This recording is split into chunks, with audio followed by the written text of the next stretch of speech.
হযরত ঈসা আলাইহিস সালামের জামানায় একজন দুপা ছিল। দুপা ছিলেন তো? একজন দুপা ছিল, সে কাপড় দৌত করে লন্ডি করে দিত, তাদেরকে বলা হয় দুপা। ঈসা আলাইহিস সালামের জামানায় ওই দুপা নতুন কাপড় কেউ যদি দিত, কাপড়গুলা পরিবর্তন করে পুরাতন কাপড় দিয়ে দিত, অত্যাচার করত। ঈসা আলাইহিস সালামের উম্মতেরা যাইয়া ঈসা আলাইহিস সালামের কাছে নালিশ করলেন, হে আল্লাহর নবী, এই দুপা তো অনেক জুলুম করতেছে, অনেক কাপড় মানুষকে পরিবর্তন করে দিচ্ছে, অপকর্ম করছে। আপনি আল্লাহ তাআলার কাছে তার বিরুদ্ধে নালিশ করেন, হয়তোবা আল্লাহ তাকে হেদায়েত করুক অথবা দুনিয়া থেকে নিয়ে যাক। হযরত ঈসা আলাইহিস সালাম আল্লাহ তাআলার কাছে বলেন, আল্লাহ, এই দুপার উপরে তো আমার উম্মতেরা অনেক অসন্তুষ্ট, যদি তার হেদায়েত থাকে হেদায়েত দাও, আর যদি হেদায়েত না থাকে তাকে তুমি ধ্বংস করে দাও, দুনিয়া থেকে উঠাইয়া নিয়ে যাও। আল্লাহ সুবহানাহু ওয়া তাআলা ঈসা আলাইহিস সালামের দোয়া কবুল করলেন, কারণ পয়গম্বরদের নবী রাসূলের দোয়া কোনো মিস হয় না। আল্লাহ তাআলা গজবের দোয়াটাই কবুল করলেন। আল্লাহ সুবহানাহু ওয়া তাআলা সাপকে অর্ডার করলেন, এই সাপ আজকে রাত্রের বেলা ওই দুপার কাপড়ের গাঁটটির মধ্যে তুই যায় থাকবি। যখন সকাল বেলায় সাগরের কিনারায়, পুকুরের কিনারায় যখন দুপা কাপড়ের গাঁটটি নিয়ে যাবে, কাপড়ের গাঁটটি যখন খুলবে কাপড় ধোয়ার জন্য, সাথে সাথে তুই ওই দুপাকে সুবল মেরে দংশন করে দুনিয়ার থেকে বিদায় করে দিবি। সাপ তো আল্লাহর কথা শুনে কি শুনে না? শুনে। আল্লাহ সুবহানাহু ওয়া তাআলার কুদরতি হুকুমে ওই একটা সাপ দুবার গাঁটটির মধ্যে রাত্রে লুকায় রইল। সকালবেলা যখন দুপা তার নাস্তা নিয়ে 3টা রুটি নিয়ে তার কর্মস্থলে রওনা হলেন গাঁটটি মাথায় নিয়ে, রাস্তার মধ্যে একজন ভিক্ষুক বললেন, ভাই, আজকে আমি 7 দিন ধরে অনাহার, আমার পেটে কোনো খানা নাই, শরীরটা দুর্বল হয়ে গেছে। ভাই, তোমার হাতে যেই টিফিন বক্সটা আছে, বাটিটা আছে, এটার মধ্যে যদি কোনো খানা থাকে আমাকে অল্পটুকু খানা দাও, আমি এই খানাটা খাইয়া বাঁচি। দুপা ওই ভিক্ষুককে দেখে অনেক মায়া লাগলো। দুপা তার 3টা রুটির থেকে একটা রুটি দিয়া দিল। সর্বপ্রথম ওই রুটিটা ভিক্ষুক খাওয়ার পরে আল্লাহ তাআলার কাছে দোয়া করেন, আল্লাহ, যেই দুপা আমাকে রুটিটা দিয়েছে, আল্লাহ তাকে তুমি ক্ষমা করে দাও। আল্লাহু আকবার। এই দোয়াটা শুনে দুপা আরেকটা রুটি দান করলেন। আরেকটা রুটি দান করার পরে দুপা আরেকটা রুটি দেওয়ার পরে ভিক্ষুক দোয়া করলেন, আল্লাহ, তুমি এই দুপার অন্তরটাকে একবারে পরিষ্কার করে দাও, তার সামনে পিছনের সব গুনাহগুলি তুমি ক্ষমা করে দাও। এই দোয়াটা শুনে আরেকটা রুটি দিলেন। রুটি কয়টা? 3টা। 3 নম্বর রুটিটা দিয়ে দিলেন। ওই ভিক্ষুকের পেট ভরে গেল। ভিক্ষুক চোখের পানি ছেড়ে আল্লাহর কাছে দোয়া করেন, আল্লাহ, আমি 7 দিন ধরে আজকে অনাহার, যে আমার পেটটা ভরাইয়া দিল, আল্লাহ তাকে তুমি হায়াত বাড়াইয়া দাও।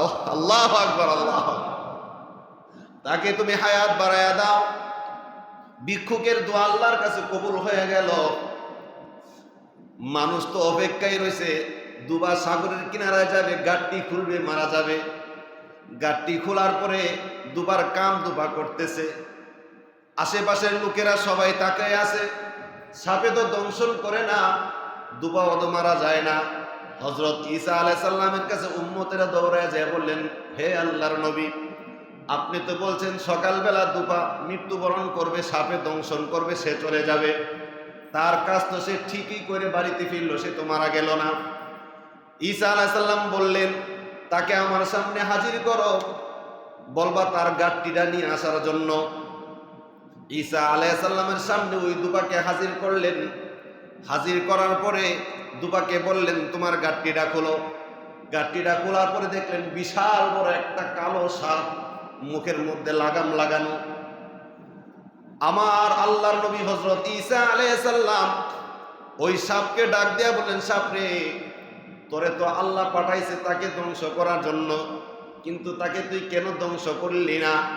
সাপ আল্লাহর হুকুমে কথা বলা শুরু করলো, বললেন আল্লাহর নবী, আমাকে আল্লাহ হুকুম করেছে তাকে ধ্বংস করার জন্য।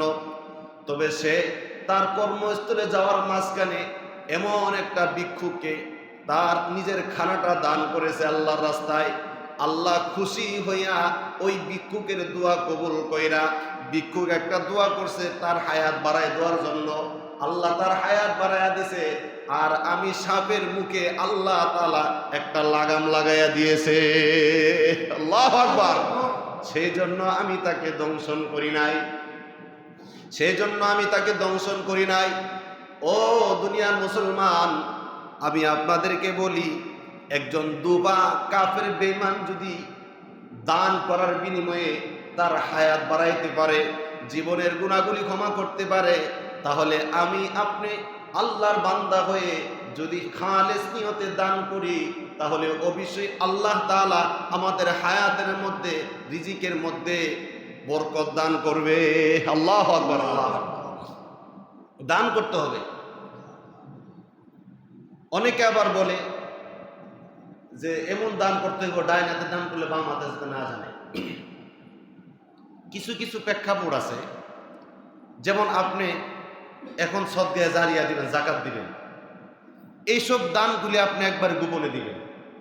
কারণ এমনও মানুষ আছে সে চলতে পারে না, কিন্তু যাকাতের টাকা তার প্রয়োজন, যাকাত খাওয়া ফরজ তার উপরে, কিন্তু তারে যদি সবাই সামনে দেন সে লজ্জা বোধ করে, নিতে চায় না। সেই জন্য আল্লাহর নবী বলছেন এইসব যাকাত ফেতরাগুলি তুমি গোপনে দান করো। দেখবেন আরবি যারা আছে তারা টিস্যুর মধ্যে পেঁচায়া টাকা দান করে, টিস্যুর মধ্যে পেঁচায়া, কেউ যাতে না বুঝে। এগুলা করবেন গোপনে দান। প্রকাশ্যে দান করার কথাও কোরআনে হাদিসে আছে। প্রকাশ্যে দান করবেন, যেরকম শুক্রবারে মনে করেন আপনাদের মসজিদের ব্যাপারে কালেকশন হচ্ছে, এখন আপনি যদি 10,000 টাকা বলেন যে আমি 10,000 টাকা দেব, এই জুড়ে বলার কারণে আরেকজন আপনার থেকে উপরে ওঠার জন্য একবার আমি 20,000 টাকা দিব। কথাটা বোঝেন নাই? এরকম মজলিসের মধ্যে আপনি ওপেন প্রকাশ্যে দান করা, কারণ আপনার উসিলায় আরো কয়েকজন লোক দান করবে। ঈদগার ময়দানে উচ্চস্বরে দান করতে পারবেন, মসজিদে জুমার দিনে উচ্চস্বরে দান করতে পারবেন, বড় কোনো মাহফিল টাফিলে উচ্চস্বরে দান করতে পারবেন। আর যেগুলো গোপনীয় আছে, ফেতরা, যাকাত এবং আপনার ব্যক্তিগত কিছু দান সদকা, এগুলা দিবেন একবারে গোপনে। এগুলা কি দিবেন? গোপনে। মসজিদে দেখতেছেন আপনি 10,000 দিলে আরেকজন 20,000 দিবে, বলেন হুজুর আমি 10,000 দিব, আরেকজন দেখুন এর থেকে আমার কম নাকি, এতে 3 ফুটিটালি আমারও তো আছে, হুজুর আমি 20,000 দিব, এরকম আছে না? এগুলা প্রকাশ্যে করতে পারবেন, আর গোপনে দিবেন যাকাত এবং ফেতরাগুলো।